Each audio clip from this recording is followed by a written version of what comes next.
Finally आज हामी party हेर्न जाँदैछौँ। उकालै उकालो छ, त्यही भएर उकालोमा जाँदाखेरि हाम्रो हालत यस्तो भयो। फाइनल्ली अब हामी टावरमा पुगिसक्यौँ अनि त्यसपछि हामीले सामानहरू अनबक्स गऱ्यौँ। हेर्न सक्नुहुन्छ हाम्रो सामानहरू के छ। यसो सिनेमेटिक भ्यूहरू हेर्न सक्नुहुन्छ। थुप्रै सामानहरू थियो हामीसँग। अनि त्यसपछि हामीले पहिलोपटकमा हामीले सुकुटी, अनि त्यसपछि मासु, अनि त्यसपछि यो कुरमुरे अनि चाउचाउहरू मिक्स गरेको एउटा कम्बो बनाएर डिउसँग हामी खाँदाखेरिको हेर्न सक्नुहुन्छ हाम्रो रियाक्सन। अनि त्यसपछि हामीले पेप्सी अनि त्यसपछि अरू केही चिप्सहरू यस्तै मिक्स गरेर फेरि खायौँ।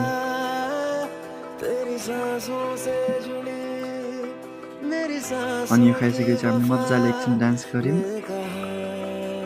अनि त्यसपछि हामीले डान्स गरेर सकिसकेपछि उल्टो पनि हान्यौँ। अनि